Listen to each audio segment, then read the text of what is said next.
Tariff की समस्या का सामना करने में मदद मिलेगी। भारत ट्रेड नेट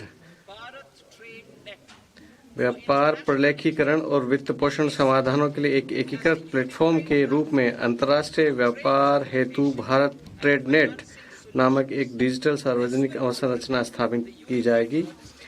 ये एकीकृत लॉजिस्टिक्स इंटरफेस प्लेटफॉर्म में सहयोग प्रदान करेगी। बीटीएन को अंतर्राष्ट्रीय पद्धतियों के साथ सुसंगत बनाया जाएगा।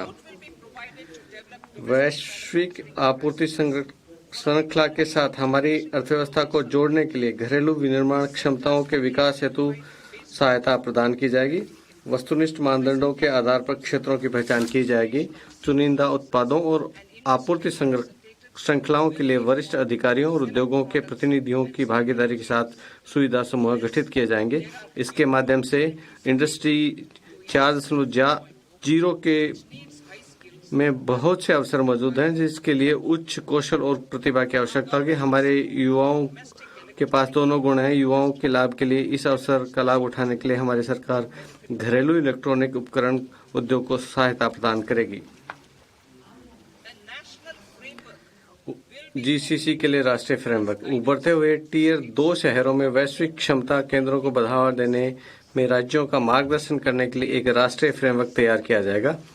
ये प्रतिभा और अवसंरचना की उपलब्धता को बढ़ाने, भवन उपनियम सुधारों के लिए उपायों और उद्योगों के साथ सहयोग हेतु एक तंत्र का सुझाव देगा। हमारी सरकार उच्च मूल्य के शीघ्र खराब होने वाले बागवानी उत्पादों सहित एयर कार्गो हेतु अवसंरचना और भंडार गृह के उन्नयन के लिए सुविधा प्रदान करेगी। कार्गो जांच और सीमा शुल्क प्रोटोकॉल को सुव्यवस्थित और प्रयोक्ता अनुकूल बनाया जाएगा। अब मैं इंजन के रूप में सुधारों की तरफ बढ़ती हूँ और विशेष सुधारों का उल्लेख करूंगी। पिछले 10 वर्षों में हमारी सरकार ने करदाताओं की सुविधाओं के लिए बहुत से सुधार किए हैं, जैसे कि अप्रत्यक्ष कर निर्धारण, दूसरा करदाता चार्टर, तीसरा त्वरित विवरणी, चौथा स्वकर निर्धारण पर लगभग 99% विवरणी, पांचवा विवाद से विश्वास से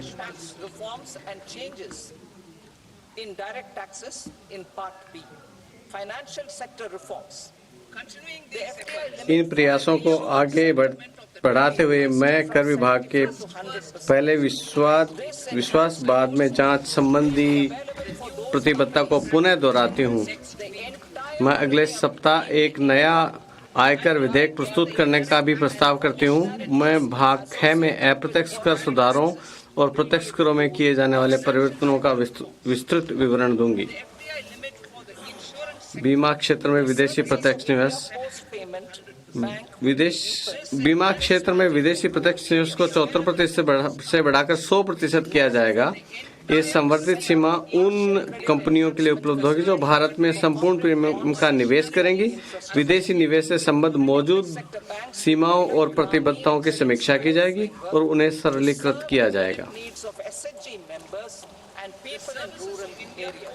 भारतीय डाक भुगतान बैंक की सेवाओं को ग्रामीण क्षेत्रों में दूर तक पहुंचाया जाएगा और इनका विस्तार किया जाएगा।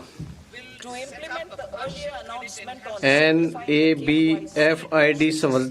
अवसंरचना के लिए कॉरपोरेट बॉन्ड हेतु एक आंशिक ऋण संवर्धन सुविधा स्थापित करेगा।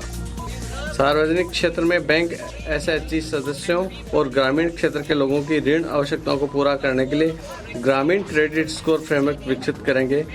पेंशन उत्पादों के विनियमित समन्वय और विकास के लिए फोरम की स्थापना की जाएगी।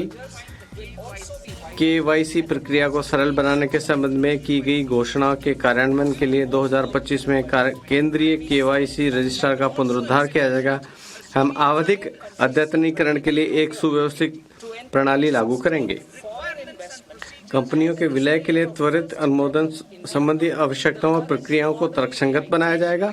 शीघ्र विलय के दायरे में भी विस्तार किया जाएगा और प्रक्रिया को सरल बनाया जाएगा। अंतरिम बजट में ये प्रस्तावित हमने वर्ष 2024 में 2 देशों के साथ द्विपक्षीय निवेश संधियों पर हस्ताक्षर किए। सतत विदेशी निवेश को बढ़ावा देने और फर्स्ट डेवलप इंडिया की भावना से मौजूद मॉडल BIT का पुनरुद्धार करके इसे और अधिक निवेश अनुकूल बनाया जाएगा। विनियामक सुधार। पिछले 10 वर्षों के दौरान वित्तीय और गैर वित्तीय सहित विभिन्न पहलुओं में हमारी सरकार ने व्यवसाय करने की सुगमता के प्रति दृढ़ प्रतिबद्धता दिखाई है।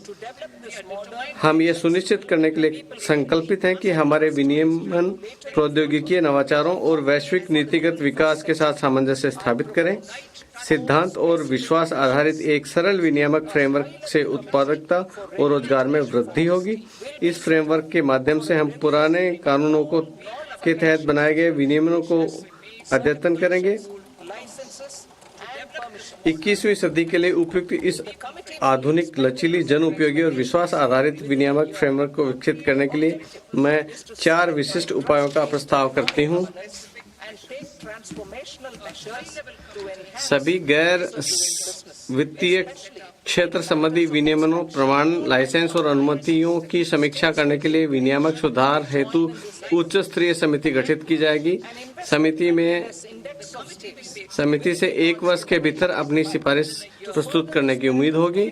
इसका उद्देश्य विश्वास आधारित आर्थिक व्यवस्था को सुदृढ़ करके परिवर्तनशील उपाय करना है, ताकि विशेषकर निरीक्षण और अनुपालन के मामले में व्यवसाय करने की सुगमता को बढ़ाया जा सके। राज्यों को भी इस प्रयास में शामिल होने के लिए प्रोत्साहित किया जाएगा। प्रतिस्पर्धी समन्वित संघवाद की भावना को आगे बढ़ाने के लिए वर्ष 2025 में राज्यों का निवेश अनुकूल सूचकांक शुरू किया जाएगा।